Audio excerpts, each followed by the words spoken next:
Y en el caso específico de la capital, ha iniciado la tercera etapa de la recuperación post-COVID-19 con algunas limitaciones, con algunas regulaciones que poco a poco se van a ir dando a conocer. Información que teníamos de primera mano en Cuba Debate hace unos minutos de la Dirección Provincial de Transporte, pues se ratificaba que a partir de hoy pues está permitido la entrada y salida de la capital del país, aunque se mantendrán los 12 puntos de control establecidos desde el pasado 1 de septiembre y también pues se reorganiza totalmente el transporte urbano en esta ciudad. Con este reporte comenzamos nuestra mesa redonda de hoy. Esta es una demostración práctica. En terminales habaneras se exponen normas y medidas para el distanciamiento físico en ómnibus urbanos. Bajo estos principios funcionará el sistema de transportación en la capital. Se reinicia el transporte urbano de pasajeros en la capital a partir de las 00 horas de esta próxima madrugada, exceptuando las rutas que vinculan La Habana con las provincias de Artemisa y de Mayagüez. Se decidió que los ómnibus articulados de pie van a transportar 30 pasajeros, los ómnibus rígidos 20 pasajeros, las flotillas de lancha, las lanchas cuando comience su explotación 50 pasajeros y los ómnibus marca Paz 10 pasajeros. Las rutas de ómnibus y todas las modalidades del servicio de pasajeros estatal y privados prevén la desinfección sistemática de equipos y de las manos de los conductores. Se mantienen los servicios habituales, confronta, cierres de línea y abre de línea. Y continuamos trabajando en el perfeccionamiento de nuevas medidas, como es la señalización en los pisos de nuestros ómnibus, en la capacidad de pasajeros y la ubicación de los pasajeros.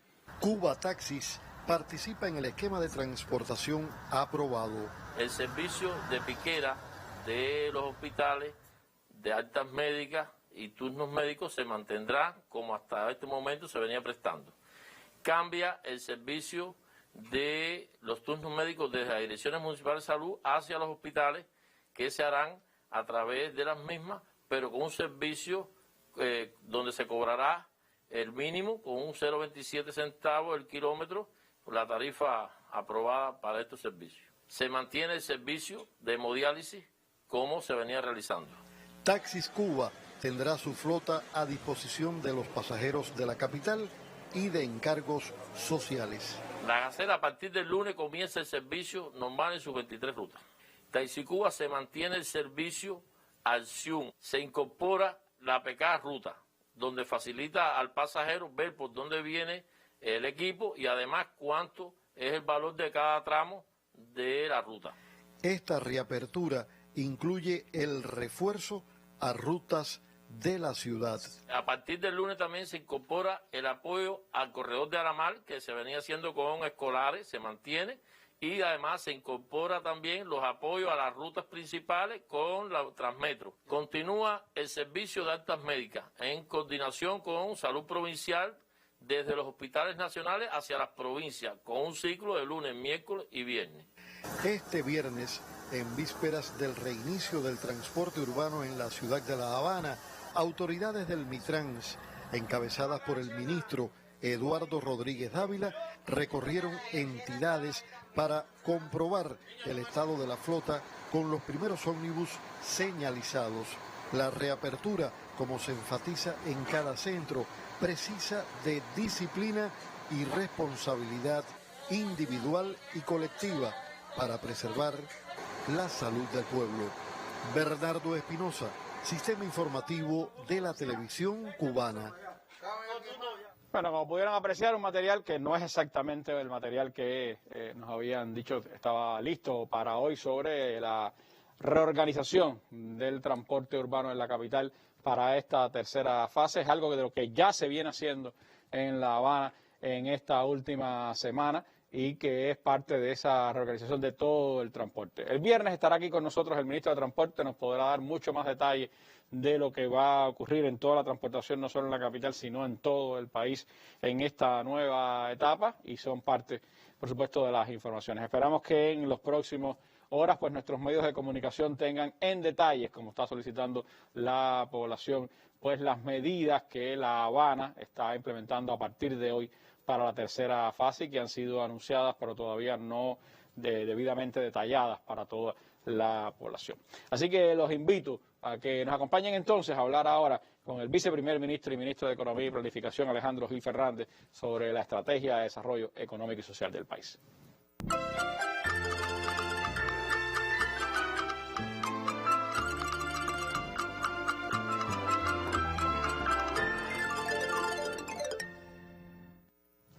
Bueno, nuestra mesa redonda ha venido siguiendo en los últimos meses desde diversos sectores de la economía nacional la implementación, la concepción y la implementación de la estrategia de desarrollo económico y social del país en esta circunstancia. Pero me gustaría comenzar esta mesa redonda situándonos nuevamente en el contexto, viceprimer ministro, ¿cómo está la economía cubana hoy? ¿Cuáles son los desafíos que tiene? ¿Por qué es necesario entonces plantearse una estrategia como esta? Bien, Randy, muy buenas noches a todo nuestro pueblo, oyentes, radio oyentes, televidentes. Como explicó nuestro presidente y el primer ministro en la mesa redonda del pasado jueves, estamos dando continuidad en esta semana a un amplio, pudiéramos decir, programa de información a nuestro pueblo que incluye elementos vitales de la vida económica y social del país.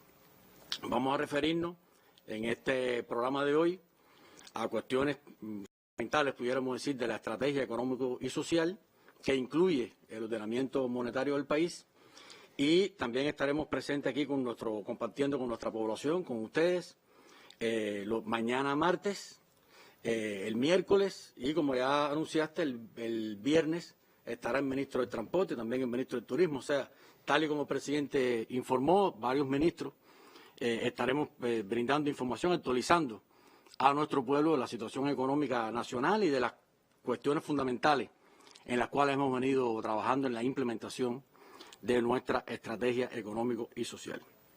En el contexto, la pregunta que me haces del contexto actual en el que estamos trabajando en la economía, bueno, como ya informamos en la mesa redonda el pasado mes de julio, cuando se aprobó la estrategia económico y social y dimos a nuestro pueblo información sobre su contenido.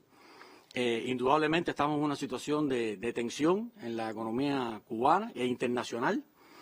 Hemos venido trabajando con todos los efectos que están vinculados con el impacto de la pandemia, como se conoce, con impacto fuerte en el sector del turismo, cierre de fronteras, impacto en otros sectores de la actividad productiva del país y sometidos al recrudecimiento del bloqueo, que como nuestro presidente explicó el jueves, el país ha sido objeto de otras 121 medidas punitivas desde el año 2019 hasta la fecha. Constantemente no pasa una semana en que estamos siendo objeto de nuevas medidas con el objetivo expreso de asfixiar la economía y de provocar descontento y desánimo en nuestra población. O sea, en ese contexto, la economía ha venido enfrentándose incluso a un incremento de la demanda de gastos, porque hemos tenido que financiar, como ya se ha explicado, invertir prácticamente casi 1.000 millones de pesos en el financiamiento de los gastos vinculados con la salud, bajo el principio que siempre hemos defendido, que lo primero es la salud.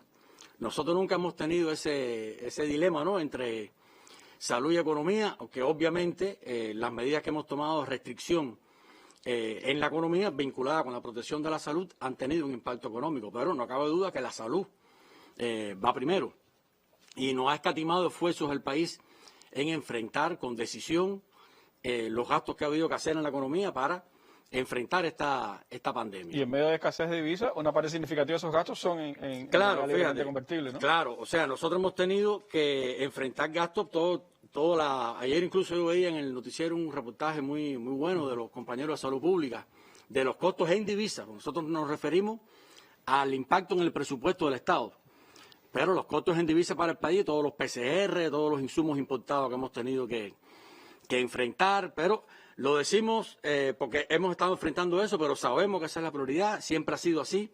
La revolución ha actuado con esa transparencia, con esa precisión, con ese rigor, de que lo primero es siempre la salud de nuestro pueblo, la protección de nuestro pueblo, pero indudablemente tenemos un impacto económico y tenemos una situación en la economía compleja a partir de que no estamos disponiendo de ingresos prácticamente del turismo desde el mes de marzo, con el cierre de la frontera. Tenemos otras actividades productivas también que han tenido alguna paralización. Hemos llegado a tener 150.000 trabajadores estatales interruptos. Hemos llegado a tener 250.000 trabajadores por cuenta propia con suspensión temporal de licencia. E incluso aquellos que no han estado interruptos, trabajadores estatales o trabajadores por cuenta propia que han estado trabajando, que no han suspendido, no han acudido a la suspensión temporal de su licencia, han tenido un bajo nivel de actividad. O sea, que no se cuenta solamente el que ha dejado de trabajar. El que también ha trabajado ha tenido afectación en sus niveles de ingresos, tanto en el sector estatal como en el no estatal, porque hay una disminución de esos niveles de actividad en la economía. O sea, que la economía se ha visto enfrentada a esa situación. Nosotros hemos mantenido... Un impacto también en el comercio exterior, ministro, ¿no? Sí, eso es importante, te lo iba a señalar, porque desde que explicamos la estrategia en julio, desde que hicimos su diseño, nos planteamos mantener las producciones con destino a la exportación. Yo creo que fue una decisión muy válida. Nos hemos mantenido la prioridad en los financiamientos y la logística para producir con destino a defender nuestros principales mercados de exportación. Ha habido impactos fundamentalmente por déficit, pudiéramos decir, de demanda y también caída de algunos precios, aunque otros se han mantenido, incluso algunos se han incrementado, se han recuperado. Pero también hemos tenido momentos que tenemos 800 contenedores en el puerto que no hemos podido... No ha habido barco, no ha habido problemas con las aerolíneas, o sea, la logística del comercio internacional también ha estado afectada, ¿no? No ha habido barco, no ha habido problemas con las aerolíneas, o sea, la logística del comercio internacional también ha estado afectada, ¿no? Y en este contexto hemos venido nosotros en esa pudiéramos decir, doble impacto. El impacto de un menor nivel de actividad económica con una afectación considerable en los ingresos en divisas al país y con una afectación en los ingresos al presupuesto del Estado, que se nutre de la actividad productiva, básicamente de los impuestos a la actividad empresarial, y por otra parte una mayor demanda de gastos. Mayor demanda de gastos en el caso de la divisa para enfrentar la pandemia, las importaciones que hemos tenido que hacer, y en el caso de la moneda nacional para enfrentar también los gastos vinculados con la salud, la pandemia, los centros de aislamiento, las pesquisas, o sea, todo el dispositivo que el país ha implementado para precisamente estar ahora hablando de una nueva normalidad, o sea, de una condición diferente en cuanto a la vida económica y social del país. Pero lo hemos enfrentado con una planificación. Creo que nuestro presidente hacía énfasis en eso. O sea, la potencialidad que tiene el país de planificar sus recursos, de poner los recursos donde más rinden a los efectos prácticos del momento que estás enfrentando, no siguiendo una visión puramente economicista, sino con una visión que combina también lo social. O sea, y en ese sentido, a nosotros nos parece que el manejo que se ha hecho de la economía en estos meses dentro de estas restricciones nos ha permitido también llegar al punto en que estamos. Y con escaseces, con colas, con déficit de oferta, con incremento incluso de precio de muchas de las producciones que se provocan, o de muchas de las ventas que se provocan por la propia escasez también, pero el país ha venido sorteando, pudiéramos decir, en ese espacio y hemos mantenido los productos de la canasta familiar normal, hemos incrementado incluso algunos productos que dimos de arroz, frijoles en los meses de julio y agosto, hemos podido respaldar las líneas de aseo económica, por ejemplo, que se han dado regulado también en ventas por la libreta de abastecimiento. O sea que un grupo de decisiones que hemos venido tomando, pero sí la situación económica es muy tensa, es una cuestión excepcional, como muchas veces hemos dicho. Siempre decimos que la economía nuestra está acostumbrada a estar en tensión, ha estado enfrentada a un bloqueo férreo con más de 60 años, pero ahora se une a ello el arreciamiento del bloqueo probablemente como nunca antes, en el impacto en la economía. Y, por otra parte, una situación que no solo en Cuba, una situación internacional que, por supuesto, genera efectos en la economía. Para una economía abierta como la cubana, tiene una economía abierta, nosotros crisis hemos dicho muchas veces, con un componente importado para generar su Producto Interno Bruto, una economía que depende de un conjunto de exportaciones para generar ingresos en divisas al país. Y bueno, en ese contexto es el que hemos estado trabajando todos estos meses, ¿no? Prácticamente en lo que va del año 2020. Y recuerda que cuando explicamos esto, no solamente era la estrategia, era también que estábamos, o sea, la estrategia concebía varios aspectos. Uno de ellos fue el ajuste del Plan 2020, que creo que nos permitió enmarcar los nuevos niveles de actividad y ver dónde ubicar los recursos. No podíamos seguir trabajando con el plan que habíamos hecho a finales del año pasado porque nos enfrentamos a un escenario totalmente diferente. Y por otra parte, también no dejamos de trabajar en las directivas del Plan 2021, que las elaboramos, las llevamos a consulta, se aprobaron y estamos trabajando ya en la elaboración del plan del próximo año. Y no dejamos de trabajar en el Plan Nacional de Desarrollo Económico y Social al 2030 y dimos un paso de avance en la conclusión de algunos trabajos que veníamos ya desarrollando. Presentamos una primera variante del plan y estamos trabajando también ya en los macroprogramas y algunas serie de aspectos que están vinculados al desarrollo económico y social del país. O sea, nosotros estamos, a la vez que estamos resistiendo el contexto actual que es duro, que es tenso, que requiere de mucha unidad, que requiere de comprensión por parte de nuestro pueblo, del punto en que estamos y cómo tenemos que salir hacia adelante en la economía, a la vez no estamos dejando de pensar en el desarrollo, en la sostenibilidad de nuestro modelo económico, en las transformaciones que tenemos que incorporar y en alcanzar ese socialismo sostenible, próspero, que todos los cubanos hemos decidido que es nuestro modelo.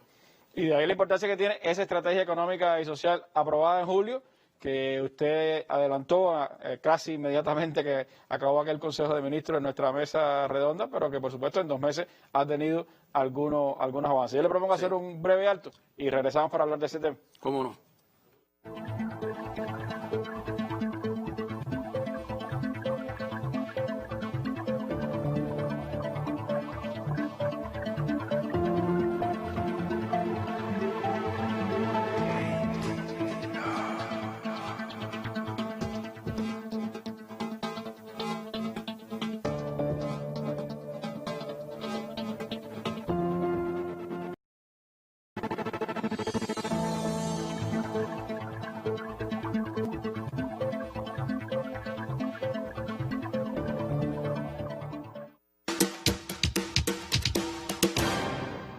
Bueno, el pasado julio el Consejo de Ministros aprobó la estrategia económica y social del país. La mesa redonda se lo llevó de inmediato a nuestro pueblo a través del viceprimer ministro y a lo largo de estas semanas posteriores hemos estado presentando algunos de los aspectos fundamentales de esa estrategia económica y social por los diferentes sectores de la economía cubana. Me gustaría entonces, viceprimer ministro, retornar un poco a los fundamentos de esa estrategia económica y social. ¿Cuáles son los principios básicos de esa estrategia económica y social?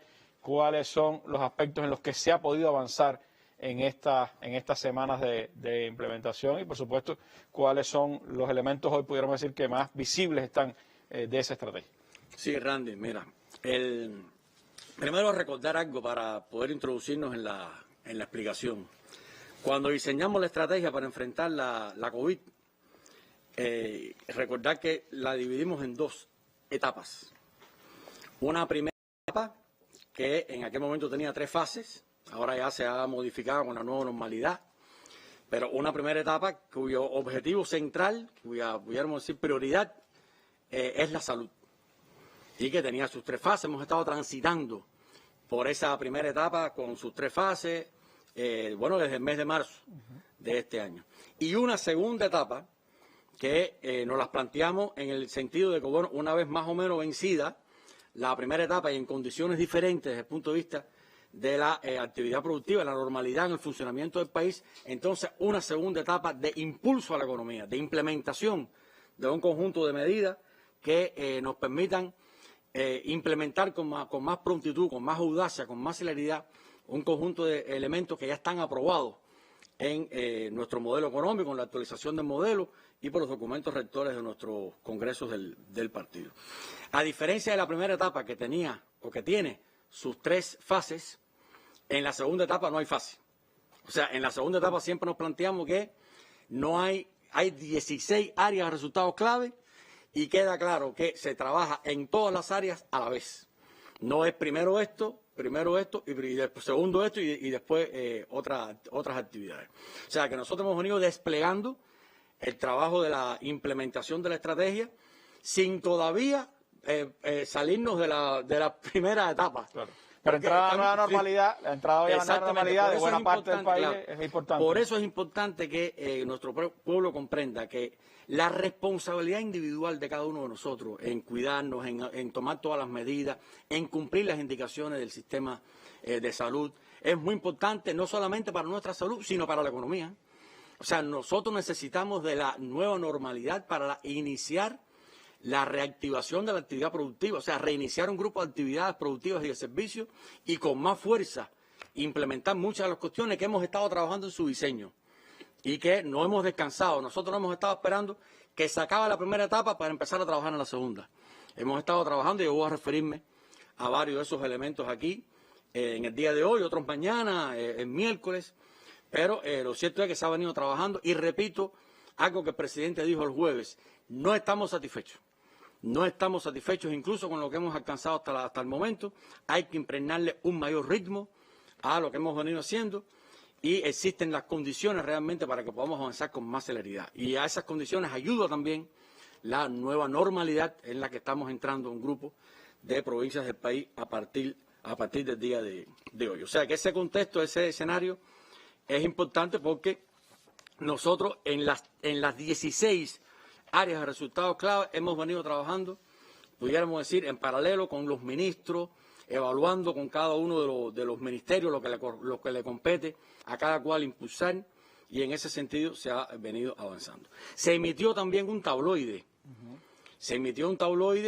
con una amplia información a nuestra población acerca del contenido de la estrategia, que fue un paso importante también. La estrategia no se ha quedado a nivel de trabajar con ella, sino que se dio, además de las mesas redondas y las informaciones por los diferentes medios, se imprimió un tabloide que contiene una síntesis amplia de los elementos fundamentales. Y está en PDF. Está digital en las redes, se puede descargar, está en la página web del Ministerio de Economía, en varios sitios del gobierno. Se vendió hoy y está en PDF. Está digital en las redes, se puede descargar, está en la página web del Ministerio de Economía, en varios sitios del gobierno, y es un instrumento también de consulta y de conocimiento por parte de nuestra población de cuáles son los elementos fundamentales que están contenidos en la estrategia y lo que tenemos nosotros que avanzar en esa dirección. ¿En qué hasta este momento que hemos avanzado más? Porque, repito, en todo hemos venido trabajando. Y los ministros que nos van a suceder a nosotros darán información de temas en los cuales que competen a ellos en sus funciones estatales y de los resultados que han venido alcanzando en eso.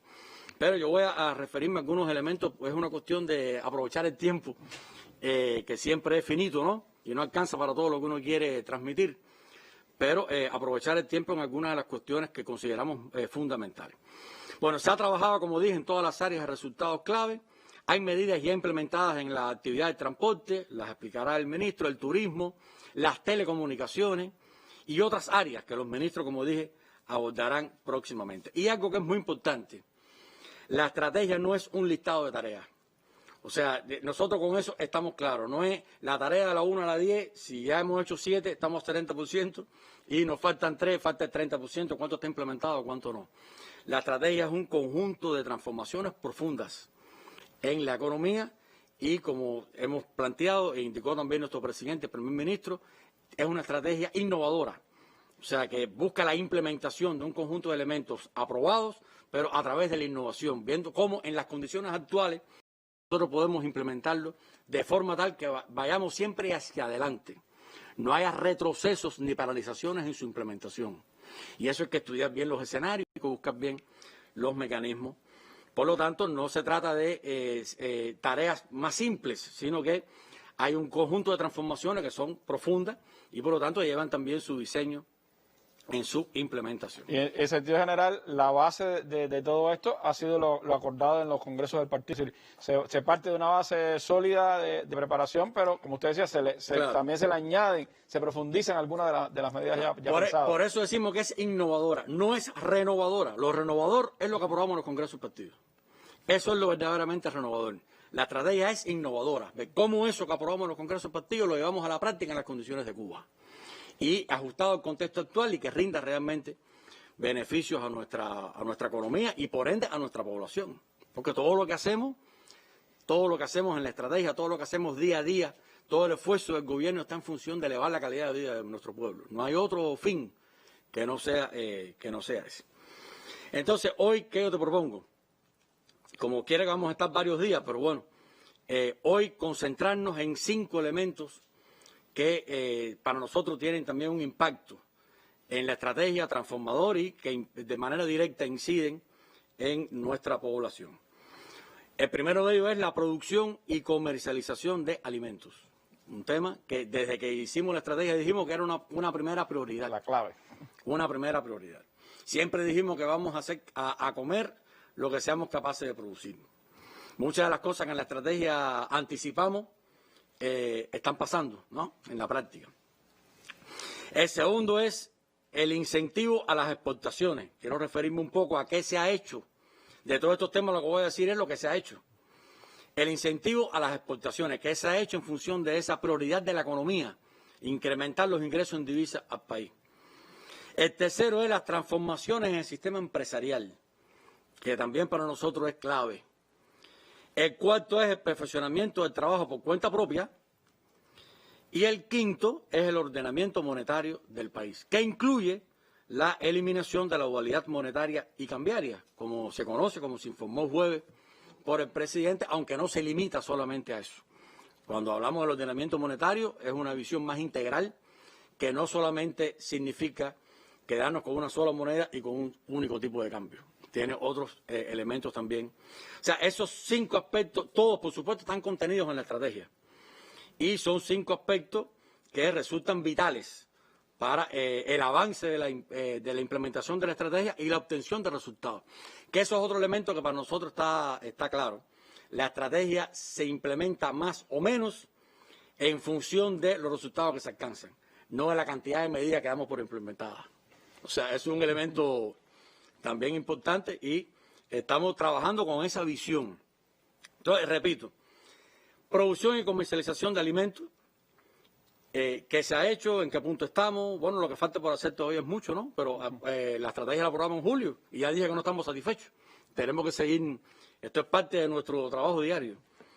Incentivo a las exportaciones, transformaciones en el sistema empresarial, que es el que genera la riqueza, perfeccionamiento del trabajo por cuenta propia, que ya en la estrategia explicamos algunas cuestiones, y el ordenamiento monetario del país. Te propongo en esos 5 temas transitar en la mesa redonda de hoy sobre qué es lo que se ha alcanzado, en qué punto estamos y en qué elementos fundamentales estamos trabajando. Bueno, 5 elementos clave que sin duda pues son de mucho interés para todo nuestro pueblo. Hacemos un nuevo alto, vicepresidente, y entramos entonces, viceprimer ministro, y entramos entonces al análisis uno a uno de estos 5 importantes temas. 20 años mirando más allá de la noticia, con el mismo espíritu que Fidel le imprimiera desde su primera emisión. La historia, los hechos, los protagonistas de las últimas 2 décadas registradas en un mismo programa. Fidel concibió este espacio para informar y orientar al pueblo, para escuchar y además aprender del genio colectivo de ese pueblo. Yo creo que en la misma medida en que hagamos más sistemáticos estos encuentros, esta información, desde la gestión de gobierno, desde la acción de gobierno, en los problemas más cardinales, en los problemas más candentes, en los problemas que más preocupan, en los problemas en los cuales también hay todo un grupo de propuestas, estaremos también haciendo culto coherente al pensamiento de Fidel y a los propósitos con los que él concibió este proyecto. Seguimos en combate.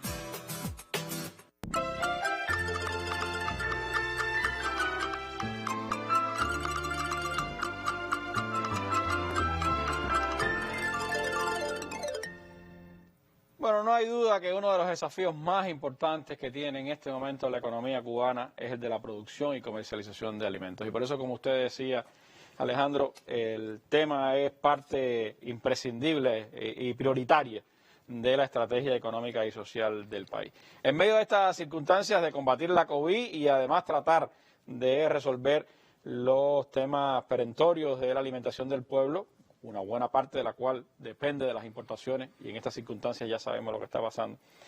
¿Qué se ha podido hacer en función de esa producción y comercialización de alimentos, cuáles son los avances que se han venido logrando y cómo seguir trabajando en este asunto tan prioritario para la nación.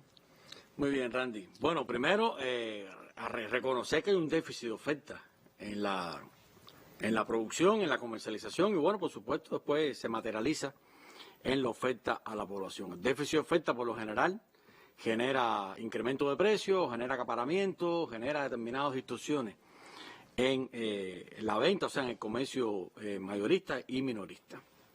Me voy a referir a algunas de las medidas que se han implementado y, como dijo nuestro presidente, aquí ninguna solución es mágica. No hay una medida que uno diga, hago esta y en automático resuelvo todo. Es un poquito de muchas cosas, ¿no?, que hay que trabajar en ese sentido. Entonces, primero, ya se tomó la decisión y se emitió una norma jurídica por el Ministerio del Trabajo y Seguridad Social para flexibilizar la contratación de fuerza de trabajo eventual para la agricultura. En ese sentido, esta norma jurídica autoriza la contratación de fuerza de trabajo directamente, sin necesidad, o sea, sin que tenga que ser un trabajador por cuenta propia.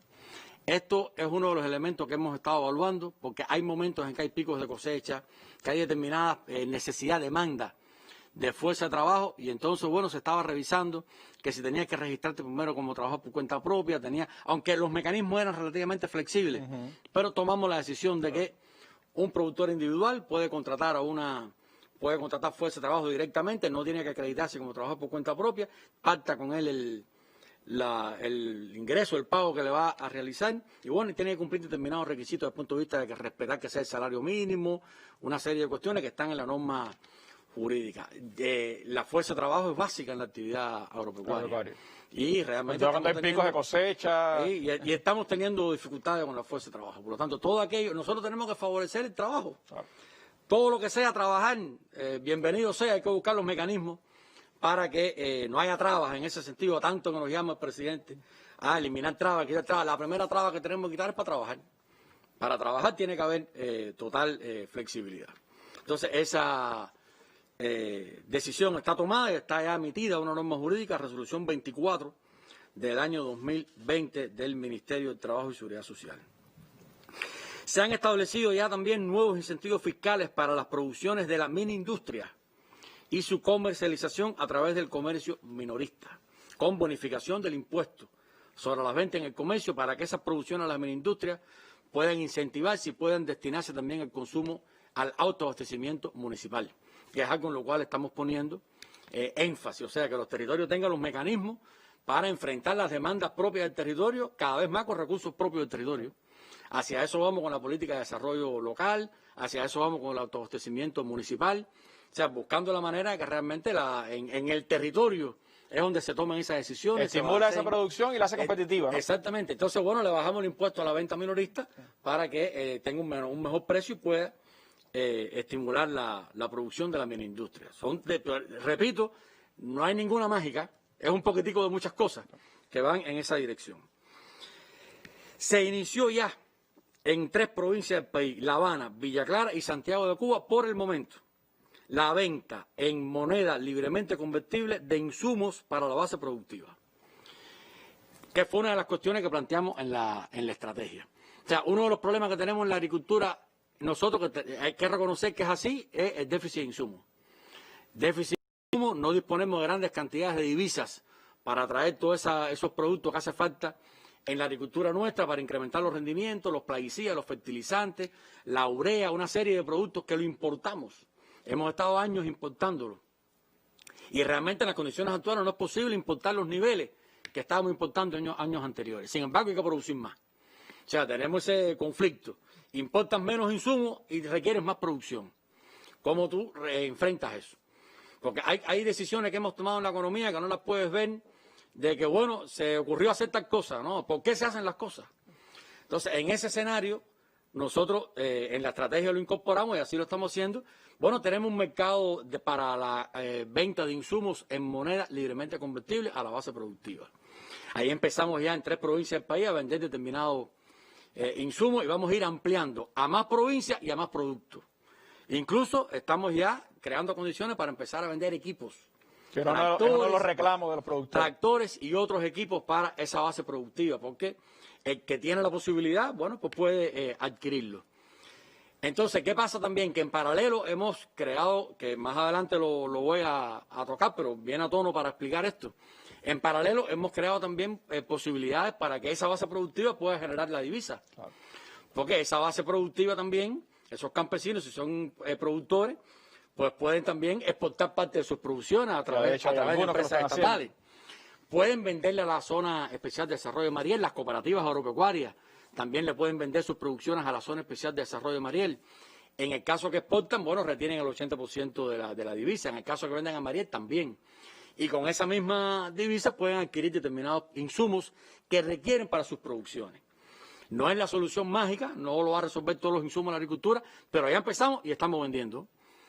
Y bueno, vamos a dar el paso con los equipos, tractores. Poco a poco vamos a ir abasteciendo ese mercado en la misma medida que podamos realizar esas ventas. ¿Qué mecanismo estamos utilizando para esas ventas? Fundamentalmente, me meto aquí en algunas cuestiones de carácter técnico, pero bueno, las trato de explicar de forma tal que se pueda entender. Fundamentalmente, mercancía en consignación importada. O sea, pactamos con un suministrador extranjero, nos pone en el país, voy a poner un ejemplo, nos pone en el país 4 tractores en consignación y nosotros le pagamos cuando vendemos el tractor. Correcto. Entonces, bueno, cuando vendemos el tractor, con la divisa que recogemos por la venta del tractor, le pagamos al proveedor y pone 3 tractores más.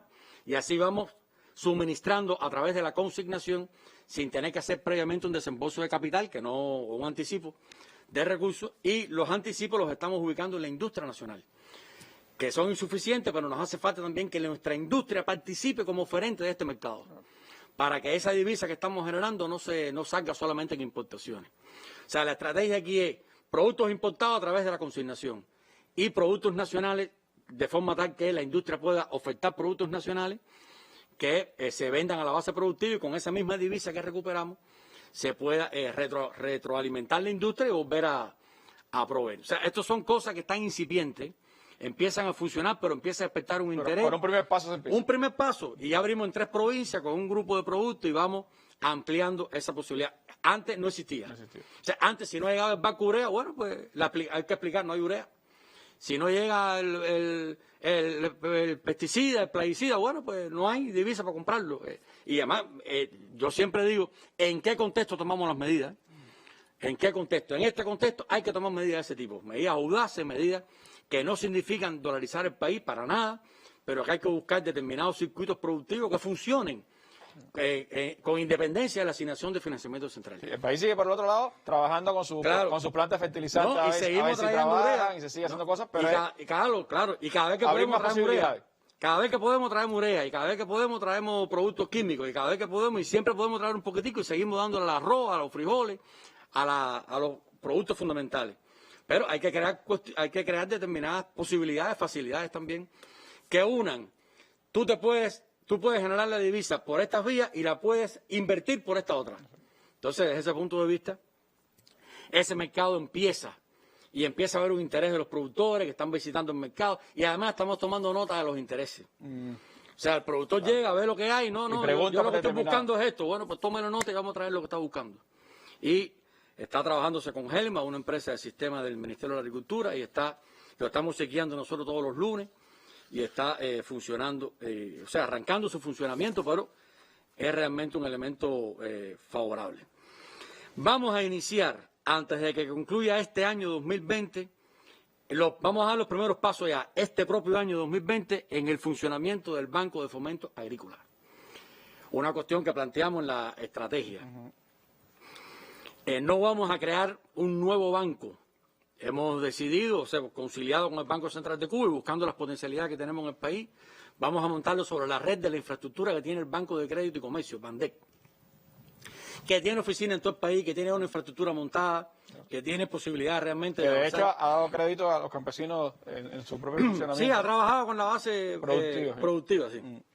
Entonces, a través de BANDEC, utilizando esa infraestructura, vamos a empezar a avanzar en un concepto diferente de la banca, o sea, del Banco de Fomento Agrícola, con apoyo del presupuesto del Estado. O sea, vamos a invertir recursos del presupuesto del Estado para fomentar, para capitalizar, o sea, para que se canalicen a través de la banca en productos financieros de más bajo interés, porque el financiamiento va a provenir del presupuesto estatal, y por lo tanto eso le debe dar un mayor beneficio a la base productiva. No vamos a utilizar ese dinero para pagar deuda, no vamos a utilizar ese dinero para capitalizar al que está descapitalizado, vamos a utilizar esos recursos para los mejores productores, los que tienen los mejores rendimientos, los que tienen posibilidad realmente de amortizar esos financiamientos. O sea que esto no es Además, vamos a empezar poco a poco, en correspondencia con los recursos de los que dispone el presupuesto del Estado. Pero vamos dando paso en ese sentido con una visión diferente de la banca y con una visión más moderna, pudiéramos decir, más ajustada. Que es uno de los reclamos de los productores. Correcto, porque correcto. Se ha hablado siempre mucho de que no siempre se logra el crédito a tiempo, la atención especializada a la base productiva. No va a ser fácil nada de esto. Los bancos tienen mecanismos. Usted no puede llegar al banco y decir, présteme el dinero y yo se lo vuelvo cuando pueda. Usted tiene mecanismos, hay que cumplir determinados requisitos. Y en ese sentido, bueno, tenemos que nosotros también apoyar, ayudar, capacitar. Pero vamos dando paso en ese sentido de la banca, el financiamiento al sector agropecuario. Repito, vamos a arrancar este año con un nivel de financiamiento, estamos calculando entre 30 a 35 millones de pesos. Vamos el año que viene a poner un nivel mayor de financiamiento en el presupuesto del Estado, lo inscribiremos en la ley, si lo aprueba nuestro Parlamento. Un nivel de financiamiento también para el fomento del Banco Agrícola. Ya están elaboradas, no todavía aprobadas, no puestas en vigor, ya están elaboradas las bases para la transformación de la comercialización de productos. En esto estamos trabajando desde el primer día de la estrategia, Randy, desde el primer día. O sea que el presidente Sí, ha estado ahí dirigiéndonos y dándonos las indicaciones. El presidente, cada uno de los pasos, que ha ido dando varias reuniones por ellos y hemos dado propuestas, hemos virado para atrás, hemos hecho ajustes, hemos trabajado de conjunto con la academia que nos ha aportado muchísimo, buscando también ideas de la práctica internacional, Es muy difícil diseñar una estrategia de comercialización en medio de un escenario de escasez. Claro. O sea, la comercialización por sí sola no multiplica los boniatos. Claro. Si no se produce boniato es difícil comercializarlo. Ella no los multiplica, pero nosotros tenemos muchas cuestiones que resolver también en la comercialización, con la visión de que todo lo que hagamos en materia de comercialización redunde en un estímulo productivo. O sea, esa es la visión, que a nosotros no nos sobran las cosas y vamos a ver cómo las distribuimos. A nosotros nos faltan los productos, tenemos que ver cómo a través de la comercialización buscamos también que se beneficie la producción y que haya un incentivo, un estímulo al incremento productivo. Eso hace complejo un poco, porque no se trata solamente de formas de comercialización diferentes y de abrir un poco a que participen o concurran varias formas de comercialización, sino que hay que buscar los por qué, ¿no? Y tenemos que trabajar en esa dirección. Ya están elaboradas las primeras bases, concurriendo varias formas de comercialización, mayoristas y minoristas, en condiciones de legalidad. Esto es muy importante, Randy. Abrir las posibilidades para que todo el mundo pueda efectuar esa labor legalmente y previa inscripción en el registro central comercial y cumpliendo las licencias sanitarias y veterinarias que están establecidas. Todos vivimos lo que nos pasó aquí en la capital cuando tomamos las medidas restrictivas.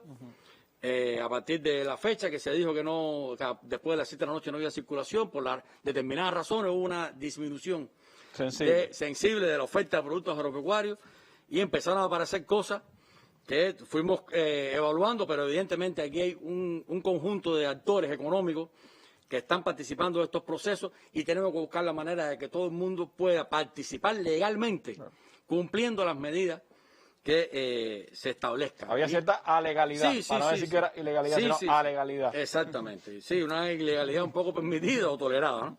Y ya esto abre camino para que todo el mundo tenga participación de una manera legal. Exactamente, en eso estamos y ya hemos avanzado, pudiéramos decir, pero bueno, ya en los próximos días, semanas, pudiéramos estar implementando las decisiones a partir de los análisis que se hagan, ¿no? Las aprobaciones. Por allá disponemos por lo menos de una hoja de ruta, una estrategia de cómo ordenar la comercialización. Dentro de ese ordenamiento de la comercialización hay un elemento importante, novedoso pudiéramos decir, aunque, repito, nada por sí solo lo resuelve todo, que es que está relacionado con la función de balancista que hasta este momento ha venido haciendo el grupo empresarial de acopio. que nosotros hemos evaluado y hemos intercambiado con la academia y con los propios directivos del Ministerio de la Agricultura y el propio grupo de acopio que ha trabajado de conjunto con nosotros en esto. Y realmente las funciones de balancista no deben ser funciones del sistema empresarial. Claro. Acopio, en este diseño de comercialización, sí. Acopio, el grupo empresarial de Acopio en este diseño de comercialización es una empresa de las que está. No es monopólica, ni hace un balance central del país. Esa función de balancista central del país le corresponde a los organismos de la Administración Central del Estado. Y la estamos organizando entre el Ministerio de la Agricultura y el Ministerio de Economía y Planificación. Y no corresponde a una estructura empresarial. A nivel nacional y a nivel municipal y provincial le tenemos que dar participación a los gobiernos territoriales. Claro. Tiene que haber balance. Nosotros vamos avanzando hacia una política de desarrollo territorial local que además, que es lo que está en nuestra Constitución, en nuestro modelo, con una mayor autonomía a los gobiernos locales. Hay que capacitar, hay que crear condiciones, todo es gradual, pero esa es una de las cuestiones en las que estamos avanzando con la estrategia de comercialización.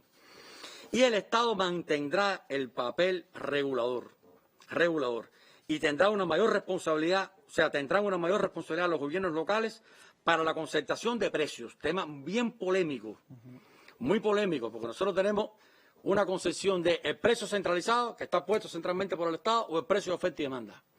Y el precio de oferta y demanda, bueno, es un precio de oferta y demanda que puede ser un precio bueno que el mercado establece. Y que en circunstancias como esta se dispara. En circunstancias de escasez de oferta y de incremento de demanda, bueno, pues el precio de oferta y demanda es un precio que no es justo, es un precio que está a favor del vendedor. Y no siempre, y eso también lo tenemos comprobado en la práctica, además de que está validado en la teoría, no siempre un precio alto es un precio estimulante.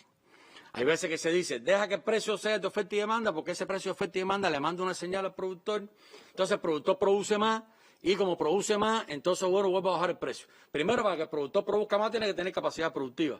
Si no tiene la capacidad productiva, el tractor, los insumos, puede estar el precio de él, pero no produce más. Eso no es una cuestión mágica. Y segundo, hay veces que el productor puede acomodarse al precio. Claro. Y entonces, bueno, produciendo menos, gana lo mismo. O sea, que no es tan así, de que tú dejes el mercado correr y el mercado te ordena solo. Está claro.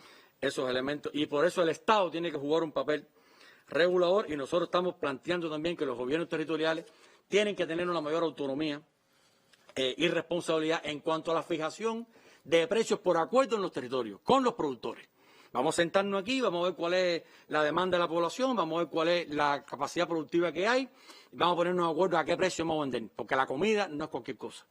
No se puede dejar el precio de oferta y demanda suelto así, y eso hay que prepararlo. Y en ese sentido, estamos también trabajando en el diseño de la comercialización, que incluye eso. Modificar la función de balancista, dar espacio a más concurrentes en ese mercado bajo condiciones de legalidad, incorporar elementos vinculados con los precios para un ordenamiento y regulación del Estado, esto centralizado, pero dar margen para que otros precios a otros mercados puedan ser incluso precios por acuerdo, concertados por los gobiernos territoriales con los productores, y avanzar en la transformación de la empresa estatal en la agricultura.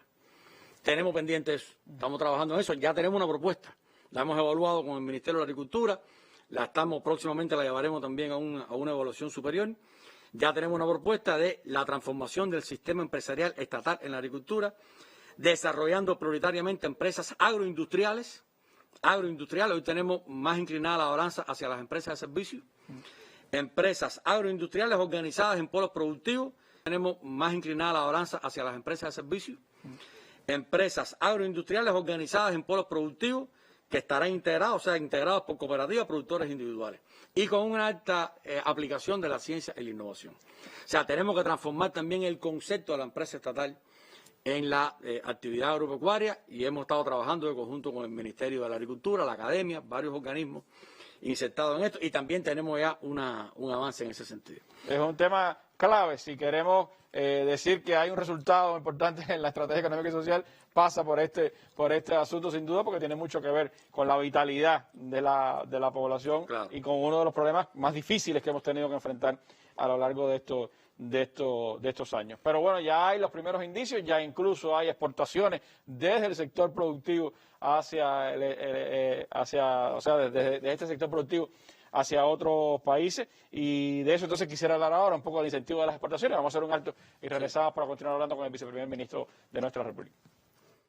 médicos, sino bombas.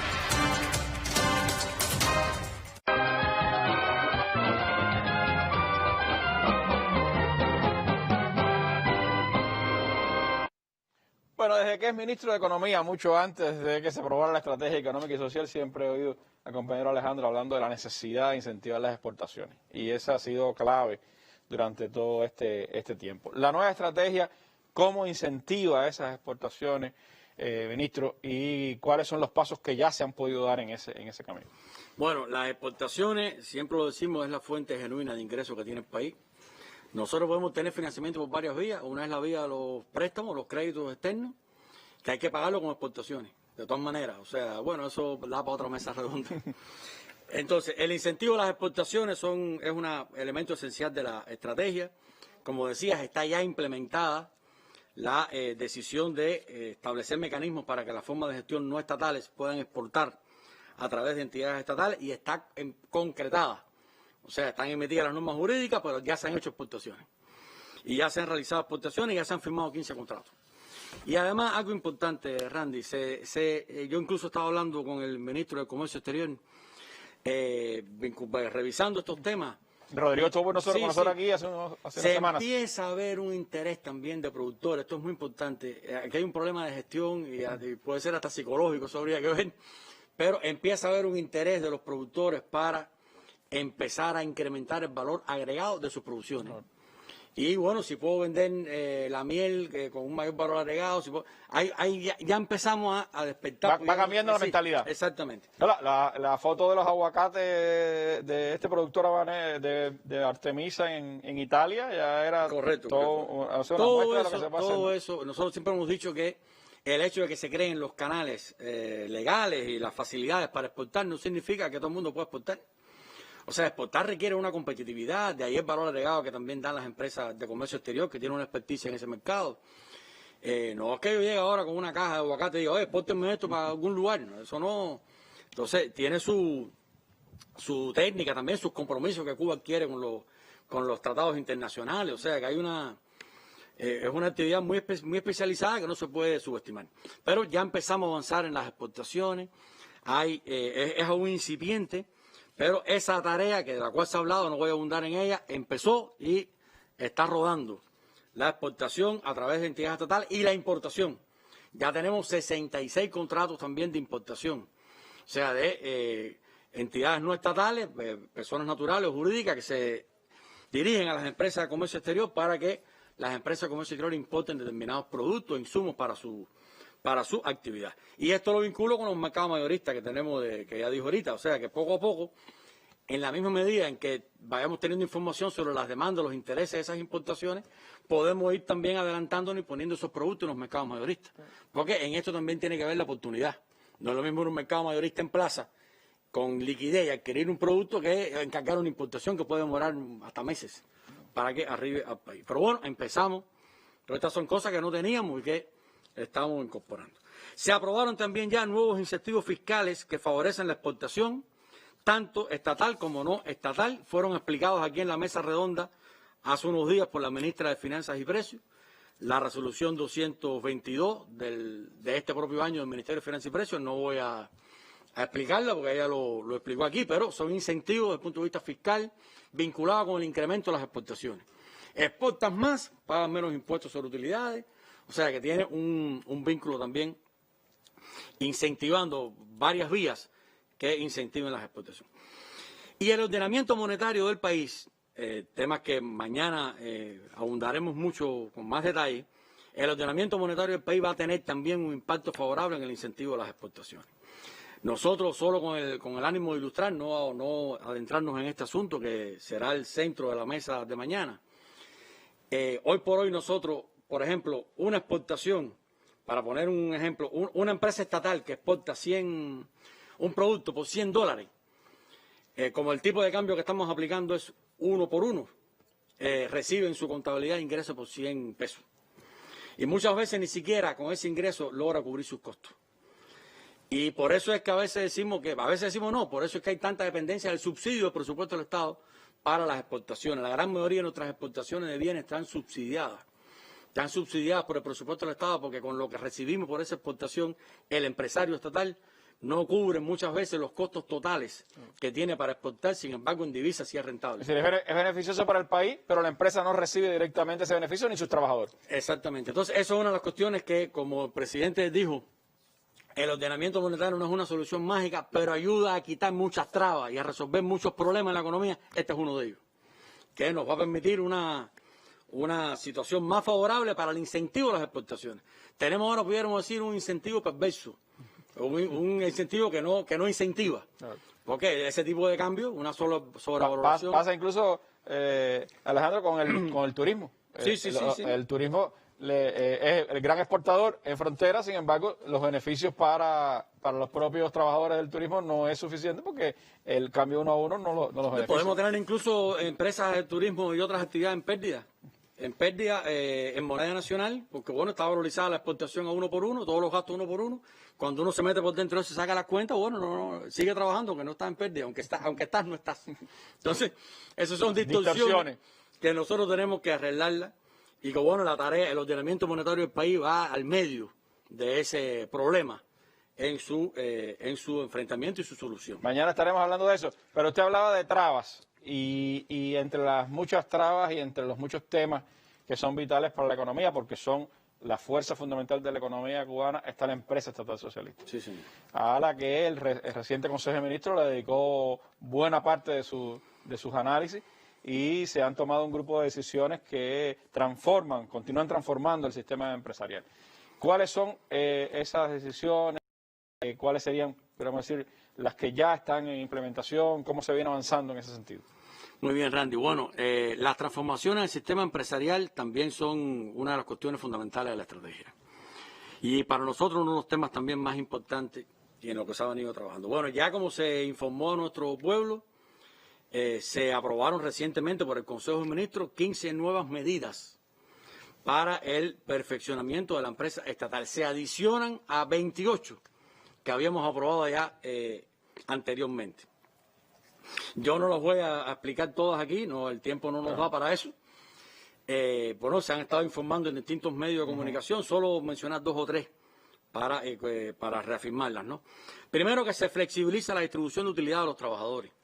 Se elimina el límite hasta 5 salarios medios y su condicionamiento al cumplimiento de los indicadores directivos del plan. Nosotros lo que tenemos establecido es que para acceder a 5 salarios medios de distribución de utilidades tiene que sobrecumplir en un 5% los indicadores directivos del plan, o sea, una condicionante.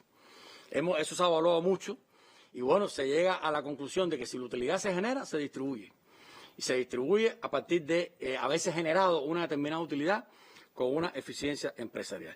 Esto se va a aplicar ya en el 2021 con los resultados del 2020. O sea, no hay que esperar al otro año más arriba. Ya. Cuando cerremos el año 2020 con la utilidad que cerremos, se aplica ya estos conceptos a la distribución de utilidades que se hace en el 2021. Y el único límite es la utilidad que usted genere. Genera utilidad, bueno, tienes que crear reservas, claro, hay otras... Para cosas científicas, para la innovación... Bueno, por ahí vamos. Vamos avanzando hacia ese concepto de que la parte del salario móvil en el sector empresarial esté vinculado al resultado. Correcto. Y ir quitando un poco de indicadores condicionantes para tener el sector empresarial esté vinculado al resultado. Correcto. Y ir quitando un poco de indicadores condicionantes para tener acceso al salario a pago por resultado. Una cuestión que también se elimina o se resuelve es que los trabajadores que se jubilan podrán ser contratados para ocupar igual cargo que el que estaban desempeñando antes que se jubilaran, siempre que sea interés de la entidad. Esto no era así. O sea, si tú eres contador y te jubilas no se te puede contratar en otra plaza, aunque tengas esa aptitud. Eso lo evaluamos y se resuelve. Claro, no es derecho del trabajador, si es interés de la entidad. Claro. O sea, si te jubilas, te jubilas. O Si la entidad tiene interés en contratarte, pues bueno, te puede contratar en la misma plaza empeñada previo a la jubilación. Eso es eso que yo siempre lo digo, es quita entrada, Claro. quita desde el presidente. ¿Quitaron la limitante que existía? Ha estado insistentemente dando esa indicación. Aquí se expresan ese cumplimiento de esas indicaciones. Se descentraliza también la facultad de creación, fusión y extinción. Se descentraliza también la facultad de creación, fusión y extinción de empresas, así como la aprobación de los objetos sociales a los órganos, organismos y OSDE. Eso está hoy en el MEP, es en el Ministerio de Economía y Planificación. Eso vamos a iniciar gradualmente un proceso de descentralización a los órganos, organismos y organizaciones superiores de dirección empresarial. Son los que manejan eso, vas a fusionar empresas, vas a crear una nueva, bueno, vamos a ir trabajando gradualmente para que esa facultad esté a ese nivel y no tenga que llegar al Ministerio de Economía y Planificación. Se amplían las facultades de las unidades empresariales de base, como VB, e incluso se evalúa algunas que puedan convertirse en empresas. Que es un tema que estamos revisando. Ese es un tema que cuando recuerdo los últimos años, cada vez que salía el tema de las empresas, muchas UEB decían, bueno, ¿y por qué yo que estoy en Guantánamo tengo que depender todo de la empresa mía que está en La Habana? Y otros que decían, bueno, con la capacidad que yo tengo, ¿por qué soy una UEB si yo hasta el otro día era una empresa, ¿no? Y hoy se me quitan facultades, etcétera. Eso ha generado algunos conflictos con el tema de la distribución de utilidades, porque entonces la distribución de utilidades es a nivel de la persona jurídica es la empresa, entonces la UEB genera resultados, pero no cobra porque la empresa no lo genera. Pero bueno, eso estamos trabajando en recuérdate que esto lo precedió un levantamiento de trabas. Claro. En todo prácticamente lo que levantamos las trabas hemos tratado de encaminar una solución. Se aprueba una nueva figura empresarial, que es la empresa filial. La empresa filial, que es una empresa que puede estar subordinada a otra empresa, a una empresa madre o matriz. Hasta este minuto las empresas están subordinadas a una organización superior de dirección empresarial. Aquí puede haber una empresa subordinada a otra empresa. Esos son, puede ser incluso algo que es una UEB hoy, Claro. mañana se convierte en una empresa filial. Claro. Ya tiene personalidad jurídica, ya puede acceder a determinadas facilidades. O sea, es un tema que es una empresa filial. Claro. Ya tiene personalidad jurídica, ya puede acceder a determinadas facilidades. O sea, es un tema que son cuestiones nuevas que estamos implementando. Flexibiliza y crea condiciones más favorables para un grupo de elementos. Se inició y está en fase de implementación gradual un nuevo sistema de asignación de divisas en la economía. Esto solo lleva una mesa redonda para poder explicar bien a qué se refiere y qué efecto puede tener. Y bueno, estamos conduciéndolo centralmente nosotros desde el Ministerio de Economía y Planificación. Pero es un nuevo sistema que es más descentralizado y que favorece la gestión empresarial y el encadenamiento productivo. Y aquí algo que explicamos en la mesa redonda anterior, el dilema de qué cosa es planificación centralizada. Sí. Nosotros partimos de la base de que no es asignación centralizada de recursos. La asignación centralizada de la divisa realmente no es eficiente. No es eficiente. Se puede hacer en condiciones de escasez, puede incluso justificarse en determinados escenarios, pero el sistema de distribución de divisas en la economía tiene que ser más abierto, más flexible, más descentralizado. A nosotros nos pasan cosas hoy. Por ejemplo, a nosotros nos pasa que el de la miel tiene liquidez, el que exporta miel, pero no hay bidones. Porque el que produce el bidón no exporta, entonces no le llega la divisa. O el del café tiene divisa, pero no hay saco. Entonces, ¿cómo tú desde el Ministerio de Economía logra que poner cada gotica donde hace falta? Entonces, hay que buscar mecanismos realmente de que se puedan Eso ayuda al encadenamiento productivo también, ¿no? Entonces, si yo exporto miel y retengo una parte de los ingresos que obtengo por la exportación de miel, le puedo comprar los bidones al que produce los bidones, transfiriendo una parte de la liquidez para que pueda comprar los metales y buscar la manera de que haya una cadena de valor, un encadenamiento productivo y que haya una mayor descentralización y que los recursos fluyan hacia lo interno de la economía. Hoy a veces, ¿qué nos pasa? Voy a poner un ejemplo que no es así, pero si no hay bidón, si yo soy el de la miel y no hay bidones y yo tengo divisa, importo un bidón. Entonces muchas veces terminamos importando porque no tenemos la oferta nacional y la oferta nacional no la tenemos porque no le dimos la divisa oportunamente. Sin embargo, la divisa la cogemos e importamos un producto que podemos producir en el país. Entonces no basta con decir todo lo que se pueda producir en el país no se importe. No, hay que crear los mecanismos para que realmente la economía fluya en esa dirección. ¿Es riesgoso? Es riesgoso. Tenemos que conducirlo centralmente nosotros de manera gradual, lo tenemos que hacer. Pero más riesgoso es no hacer nada. Mantener centralizado. Hubo experiencias con el periodo especial que dieron resultados y que ayudaron a en eso estamos. Ya dinamizar. quizás tú vayas a hablar por ahí a algunos empresarios de la resolución 115. La 115 es esa. Y bueno, más adelante en otro momento podemos explicar, claro. Porque hay bastantes elementos al respecto. Se ha avanzado en el marco institucional y diseño de funcionamiento de la micro, pequeña y mediana empresa, estatal y privada. Debo decir que esto no está parado para nada. Hemos estado trabajando de manera intensa en el diseño de su marco institucional y de funcionamiento de la conocida MIPYME, micro, pequeña y mediana empresa, partiendo la base, como planteamos aquí, en allá en el Palacio de la Revolución, en la mesa redonda del mes de julio, que la concebimos tanto en el sector estatal como en el sector no estatal. Bajo una concepción, Randy, esto es muy importante, inclusiva. Una concepción inclusiva, que no dependa de quién tiene o no tiene financiamiento. Tenemos que crear las condiciones en el país para que haya posibilidades de obtener microcrédito, apoyo presupuestario, para el fomento a través del presupuesto del Estado, para que el no tener dinero en el bolsillo no sea una limitante para constituir o participar en una micro, pequeña y mediana empresa. Esto no es excluyente para un sector de la población o para una demanda solvente o para el que recibe remesa. Esto tiene que ser una política inclusiva para toda nuestra sociedad. Hay talento, hay una posibilidad de aprovechar un determinado nicho de mercado de una provincia determinada. Bueno, es una de las cosas innovadoras de la estrategia. Tengo que ir al banco a pedir un microcrédito, tengo que ir al presupuesto del Estado a ver si por el fomento de la... Y ahí incluso surge el concepto también de la empresa estatal, MIPYME. Y surge el concepto de la empresa mixta. Porque si tú tienes una buena idea y buscas que yo soy el presupuesto del Estado ahora, te apoye en ese financiamiento, yo puedo decirte, yo tengo un fondo de fomento en el presupuesto del Estado, a mí me interesa participar. Y podemos hacer una empresa mixta, público-privada, donde participe el presupuesto del Estado y participen privados. O sea, nosotros no estamos cerrados a nada, y esto es un tema, pero tenemos que verlo con esa visión. Esto no es algo exclusivo, que bueno, hay un sector del empresariado nuestro, un sector de nuestra población, con capacidad, con posibilidades, con y que será el único beneficiado. No, yo no puedo, no. Esto tiene que salir con una oferta nacional de crédito, de financiamiento y de apoyo estatal para su fomento y desarrollo. Y en ese sentido es que estamos... Tema interesantísimo. Exactamente. Da también, todos los temas estos dan cada uno para una mesa redonda. Y bueno, se requiere un funcionamiento armónico y en similares condiciones entre los distintos actores económicos.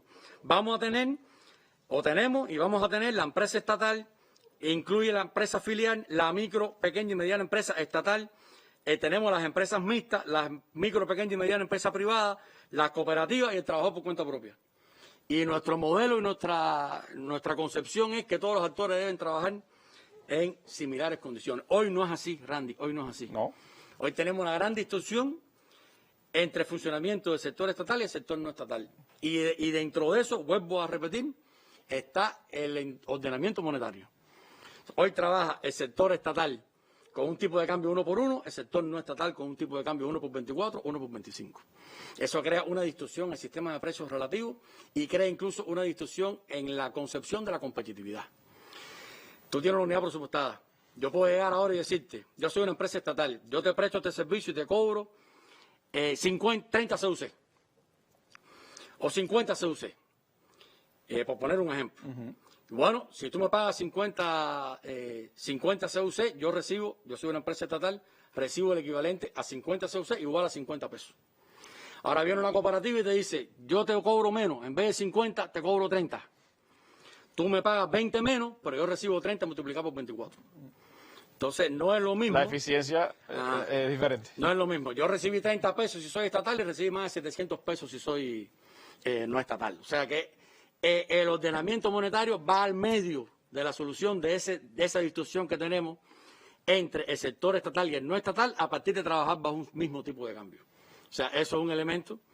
Por eso decimos que la economía necesita una medida como el ordenamiento monetario. Es una transformación profunda que resuelve, encamina una serie de distorsiones que están presentes en el funcionamiento económico del país. Bueno, mañana abundaremos sobre eso. Bueno, es un tema sin duda vital, pero que tiene una explicación un poco más amplia que esto. Pero de todas formas me gustaría hablar algo, hacer una introducción a este tema del ordenamiento monetario y también hablar algo sobre el perfeccionamiento del trabajo por cuenta propia. Así que vamos en breve, una pequeña pausa y regresamos con el viceprimer ministro. Un espacio para la información y el análisis de los más importantes temas nacionales. Con la presencia de dirigentes del Estado y el Gobierno, funcionarios, directivos del sector empresarial y de los servicios, especialistas y otros invitados. Abierto al diálogo con el pueblo a través de llamadas telefónicas, correos electrónicos, mensajería instantánea y opiniones en la web. Seguimos en combate.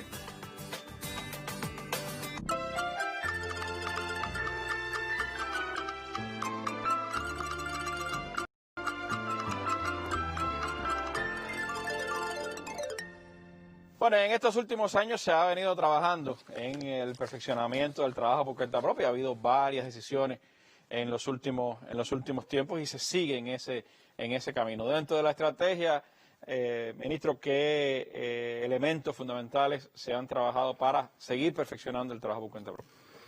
Randy, la estrategia al respecto, bueno, en la síntesis que publicamos y en la información que dimos, tiene un punto de partida importante, que es trabajar en la transformación en la ampliación y flexibilización del trabajo por cuenta propia, a partir de transformar lo que tenemos hoy, que es una lista de actividades permitidas, unas 127 actividades, por lo que le llamamos una lista de actividades no permitidas, pudiéramos decir. O sea, es cambiar ese elemento. O sea, que en vez de tener qué se puede hacer, tengamos qué no se puede hacer. Y por lo tanto... Que es mucho más reducido. Sí, ahí vamos.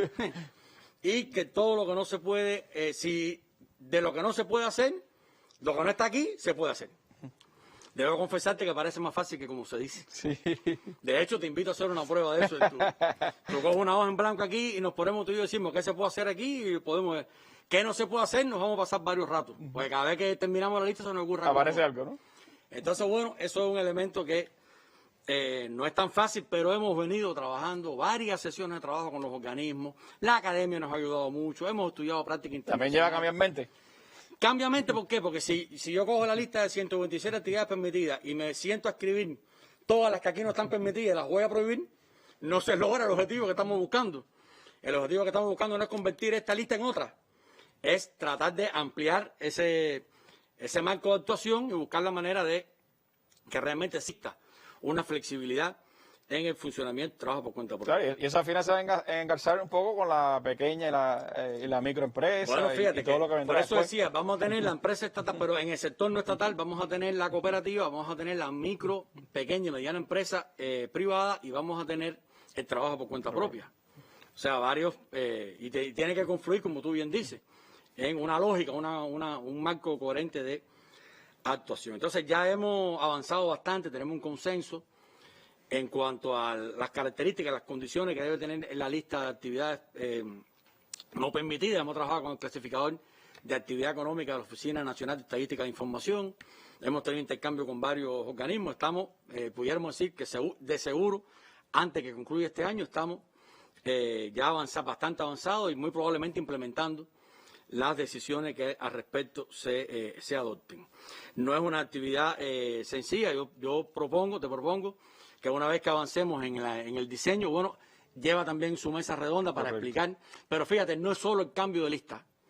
También estamos estudiando el sistema tributario para ajustarlo, porque está el régimen simplificado, el régimen general, la declaración jurada. O sea, estamos aprovechando para hacer un ajuste del sistema tributario de los trabajadores por cuenta propia, y estamos también estudiando y flexibilizando el marco de aprobación. A partir de que tú puedas presentar un proyecto de qué es lo que vas a hacer y si se comprueba, se verifica que ese proyecto no tiene... A partir de que tú puedas presentar un proyecto de qué es lo que vas a hacer y si se comprueba, se verifica que ese proyecto no incluye ninguna de las actividades en las cuales no se debe incurrir, no se puede incurrir como cuenta propista, pues bueno, tú tienes aprobado ese proyecto, puedes hacer más de una cosa. Puedes hacer más de una cosa, más de una actividad, desempeñarte en ese sentido. O sea que hemos trabajado, porque todo lo queremos hacer con una coherencia, con una lógica, con un marco legal para avanzar nada más. Fíjate que yo insisto en eso, avanzar, no parar y no retroceder. Y para eso los escenarios tienen que ser... El tema del mercado mayorista... bien, muy importante. Ese es un reclamo. Y para eso los escenarios tienen que ser... El tema del mercado mayorista... bien, muy importante. Ese es un reclamo de trabajo por cuenta propia. Es muy difícil tener un trabajo por cuenta propia sostenible sin un mercado mayorista. Pudiéramos ir en el peor momento. ¿Cómo vamos a tener un mercado mayorista en las condiciones actuales? Pero bueno, no hemos desmayado de esa idea y estamos trabajando en esa dirección. Ya iniciamos las ventas en un mercado mayorista en Mercaval. Yo incluso hablaba hoy con un viceministro del Ministerio de Comercio Interior intercambiando algunos elementos sobre esto. Nosotros, un viceministro del Ministerio de Comercio Interior intercambiando algunos elementos sobre esto. Nosotros hemos vendido desde mediados de junio hasta la fecha unos 50 millones de pesos en Mercaval de productos como arroz, como sal, como grano, como azúcar, en moneda nacional, a los trabajadores por cuenta propia y a las cooperativas. Esto antes era exclusivo para las cooperativas, se abrió también ya a los trabajadores por cuenta propia. Antes de esta fecha, antes de junio, vendíamos un promedio de 4 millones mensuales y ahora hemos vendido de junio a la fecha unos 50 millones, o sea que se está ampliando ese nivel de oferta y nuestro propósito en las limitaciones que tiene el país es ampliar esa posibilidad de ir disponiendo de una oferta mayorista en el país para ese sector. Vamos a ampliar por aquí el trabajo por cuenta propia, vamos a buscar la manera de tener el mayor respaldo. Repito, siempre dentro de las limitaciones que tiene la economía, es complejo tener un mercado minorista desabastecido y un mercado mayorista abastecido. O sea, eso genera también contradicciones. Pero la economía nuestra no es la que tenemos hoy, estamos avanzando para salirnos de esta situación compleja a partir, repito, de la responsabilidad individual de cada cual y que podamos trabajar en la nueva normalidad y aspirar también a una mejoría en cuanto a nuestros ingresos por exportaciones y una situación más favorable desde el punto de vista económico. Y todas estas ideas, bueno, son graduales. Las vamos incorporando, las vamos haciendo y ya a la vez que la tenemos ahí tenemos que irle dando más atención y buscando la manera. Se abre el camino, cómo desarrollarlo va haciendo de a poco. Ahora, usted ha dicho varias veces hoy el tema del ordenamiento como un elemento vital para cada uno de los temas que hemos venido hablando, incluyendo además entre los 5 elementos fundamentales de esta estrategia. Aunque mañana vamos a tener una mesa redonda desde las 6 de la tarde en la que estará usted y el compañero Marino Murillo, me gustaría de todas formas adelantar algunos elementos de ese ordenamiento, es decir, cómo se inserta dentro de la estrategia económica y social del país. El ordenamiento es parte intrínseca de la estrategia, Randy. Incluso es una transformación, como ya dije hace unos minutos, que la economía necesita. Una transformación de fondo. Nos ayuda a acelerar la implementación de la estrategia. Hay un conjunto de medidas que están en la estrategia que en las condiciones actuales es muy difícil obtener resultados en el corto plazo. Una de ellas es las exportaciones, otra es el incentivo a las importaciones. Porque bueno, el ejemplo que te puse del bidón, para colmo, puede ser que el bidón importado sea más barato que el nacional. Porque el bidón importado... A pesar de que lo trae en barco, de que llega... En términos de moneda, el bidón importado es 1 por 1. Y el bidón nacional tiene otros componentes de costo. O sea que hasta eso, no solamente la exportación, es también las ventas en plaza que se encarecen en moneda nacional para nuestros productores nacionales. O sea, hay un conjunto de cuestiones que en la economía tenemos que resolver que con el ordenamiento actual no lo logramos. Y por eso es una medida transformadora, de fondo, profunda, que tiene un impacto prácticamente en toda la actividad empresarial y en la población. Y como te decía, no significa solo eliminar la dualidad monetaria y cambiaria como ya planteé. ¿Qué significa esto? Mañana vamos a plantearlo con más profundidad, pero ¿por qué decimos que a qué nos referimos cuando hablamos de unificación monetaria? Bueno, hoy tenemos 2 monedas nacionales. El CUP es una moneda nacional, el CUC es una moneda nacional. Erróneamente a veces le llamamos divisa, ¿no? Bueno, divisa no es realmente una divisa, es una moneda nacional, al igual que el CUP, y la unificación monetaria significa que vamos a quedarnos con una sola moneda nacional, que en este caso es el CUP. ¿Y la dualidad cambiaria qué? Bueno, que tenemos 2 tipos de cambio. O sea, tenemos 2 monedas nacionales, pero además eso tenemos 2 tipos de cambio. Un tipo de cambio 1 por 1 en el sector estatal, un tipo de cambio 1 por 24, 1 por 25, depende si es compra o venta en el sector no estatal. Y la unificación cambiaria es entonces también tener un tipo de cambio. O sea, una moneda nacional y un único tipo de cambio que la correlacione con la divisa extranjera. Entonces, eso, como te das cuenta, tiene un impacto en el funcionamiento de la actividad empresarial y tiene un impacto también en la vida prácticamente de la sociedad. Pero no se limita a eso. Mañana el compañero Marino, bueno, estaremos también abundando al respecto. Pero está la eliminación de subsidios excesivos y gratuidades indebidas, que el presidente se refirió a ese asunto también. y está la transformación de los ingresos. El presidente en esto fue muy enfático en su intervención el pasado jueves, porque en algunas de las informaciones estas que se filtraron, etcétera, se habla de incremento de precios. Van a subir los precios. Bueno, pero es que hay también primero, los precios no son los que se filtraron. Claro. Hay también un elemento que está vinculado con los salarios, o sea, con los ingresos de la población, que también se trabaja desde el punto de vista de la tarea de ordenamiento. O sea, unificación monetaria, unificación cambiaria, eliminación de subsidios excesivos y gratuidades indebidas, transformación de los ingresos, son las claves, pudiéramos decir, los elementos esenciales del proceso de unificación monetario en el país, de ordenamiento monetario del país, que es una transformación grande que necesita la economía y muy importante, Randy, que se hace para bien. Se hace para bien del país, se hace para bien del funcionamiento armónico de la economía, se hace para bien de la conexión y el encadenamiento productivo entre el sector estatal y el no estatal. Ya expliqué parte de las distorsiones que tenemos hoy.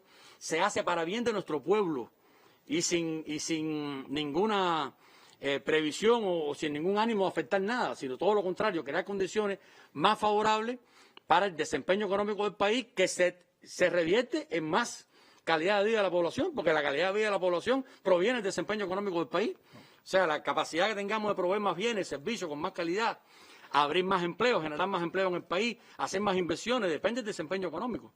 Y para ese desempeño económico es vital el ordenamiento monetario del país, que se ha venido estudiando durante años, que se ha venido evaluando, y como siempre hemos planteado, y lo ratificó nuestro presidente también, no se aplicarán terapias de choque.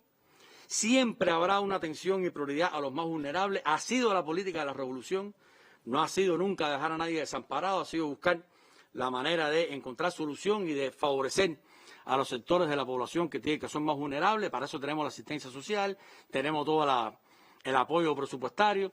Y una cosa muy importante, Randy, también que estamos buscando con este proceso, es favorecer la motivación y el interés por el trabajo. Lo necesita el país, lo necesita la economía. Hay que sentir la necesidad de trabajar y hay que tener interés y motivación por el trabajo. El trabajo tiene que ser retribuido, tiene que haber un interés y una motivación, y hay que trabajar para vivir. No se puede aspirar a vivir sin trabajar. Y a vivir de los subsidios, de las gratuidades, de la libreta de abastecimiento. Hay que aportar al país. De lo contrario, no es posible que nosotros podamos salir adelante. Y esto es un elemento también de fondo, que es uno de los propósitos que tenemos con la unificación monetaria y cambiaria y con todo el ordenamiento monetario del país. Y bueno, como se ha planteado, toda la información se estará brindando a nuestro pueblo con la oportunidad requerida. Y bueno, ya lo planteaste, mañana en la mesa redonda estaremos ampliando también sobre estos temas. Una información inicial de este punto, que es un asunto bien complicado. De todas formas, como usted decía, hay que seguir mirando adelante, hay que seguir adoptando decisiones. El presidente ha pedido mayor celeridad. Entonces, ¿cómo seguir avanzando en esta estrategia económica y social? ¿Cuál es la importancia que hoy tiene para la nación esto que hemos estado analizando durante la mesa redonda? ¿Te das cuenta, Randy, que estamos, bueno, ya empecé por el contexto. Estamos en un contexto complejo, un contexto de tensión, un contexto de agresión económica, de subversión al país, a través de las redes digitales, a través de ataques constantes a nuestra economía, a nuestro sistema, y estamos nosotros unidos sobreponiéndonos a eso, sobreponiéndonos con medidas audaces, con implementación innovadora de las cuestiones que han sido aprobadas por nuestro Congreso del partido, y nosotros confiamos realmente que tenemos la capacidad y que nuestro pueblo tiene la información y tiene el conocimiento y tiene todos los elementos necesarios para comprender el punto en que estamos y unirnos en función de avanzar en la implementación de la estrategia. Todo esto que he planteado aquí se ha trabajado también de conjunto con la academia, intercambio que hemos sostenido de manera permanente con los organismos. Esto no está diseñado en una oficina por 3 o 4 compañeros, bajo la conducción del primer ministro y de nuestro presidente, que permanentemente han estado controlando la marcha e implementación de la estrategia, y de nuestro general de ejército, Raúl Castro Ruz. Todos estos temas los hemos estado llevando a análisis al buró político, y seguirán yendo los temas fundamentales, los de más trascendencia, a la evaluación en nuestro buró político, bajo la conducción de nuestro general de ejército. Te das cuenta que son cuestiones muy transformadoras, muy de peso también, muy profundas, siempre pensadas, repito, para bien. No estamos satisfechos con lo alcanzado, no creo que lo estaremos nunca. Eso forma parte de nuestra forma de ser y de pensar y de actuar. Hay que imponerle más ritmo, como lo expresó nuestro presidente el pasado jueves, y ratifico que es muy importante para la recuperación de la economía que cumplamos con todas las medidas de la nueva normalidad. No nos confiemos, ahora hace falta reincorporar a los trabajadores, que no tengamos los interruptos, reincorporar a la actividad productiva, que los trabajadores del sector no estatal se incorporen a su actividad productiva, que haya más niveles de oferta, que haya más posibilidades de trabajar en el país, pero hay que cumplir con las medidas de la nueva normalidad. Estamos en una nueva normalidad con un conjunto de medidas que hay que implementar y defender en el país. Si nosotros nos mantenemos avanzando en el control de la pandemia como lo hemos venido haciendo, somos cumplidores y somos responsables, mantenemos la responsabilidad individual y nos enfocamos a trabajar en función de nuestra economía, todo esto, Randy, es posible. No solamente hacerlo, sino que tenga resultados. Y que nosotros podamos, repito, no solamente resistir este embate tremendo que tenemos del gobierno norteamericano por desaparecernos prácticamente del mapa, sino que podamos también no solo resistir en sus narices, sino continuar apostando en nuestro desarrollo y lograr los estándares de vida para nuestra población que permita realmente la construcción en nuestro país de un socialismo próspero y sostenible. Lleva esfuerzo, hay que trabajar, hay que entregarse al trabajo, hay que realmente disponer de los elementos para ello, pero a nosotros nos parece que las medidas en las que hemos estado trabajando, repito, con los elementos que todavía no estamos satisfechos, las que hemos estado trabajando y sobre todo la transformación profunda en nuestro modelo económico con la tarea de ordenamiento, crean condiciones mucho más favorables para el impulso económico del país y una condición social también más favorable para nuestro pueblo. Bueno, muchísimas gracias, viceprimer ministro y ministro de Economía y Planificación, Alejandro Gil Fernández, por esta explicación amplia a nuestro pueblo en la mesa redonda de hoy. Como se ha anunciado, mañana estaremos desde las 6 de la tarde con un punto en la agenda, la tarea de ordenamiento, explicación inicial y amplia de esta tarea que desarrolla el país, en la que nos estará acompañando el viceprimer ministro y también el compañero Marino Murillo Jorge, jefe de la Comisión de Implementación de los Lineamientos del Congreso del Partido, en la que estoy seguro pues será de muchísimo interés. El miércoles tendremos mesa redonda también con Alejandro y Marino para que nos acompañen a responder preguntas, interrogantes, opiniones de nuestra población sobre estos importantes temas que estamos abordando en nuestras mesas redondas. Así que nos vemos mañana. Me despido con las imágenes del día. Hoy está cumpliendo 55 años el Instituto de Meteorología, una garantía del país frente a las adversidades naturales. Nuestra felicitación a todos los compañeros del Instituto de Meteorología en este aniversario. Muy buenas noches.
noches, al saludarlos estamos iniciando la emisión estelar del noticiero de la televisión cubana. Buenas noches, gracias por su compañía. De inmediato los titulares.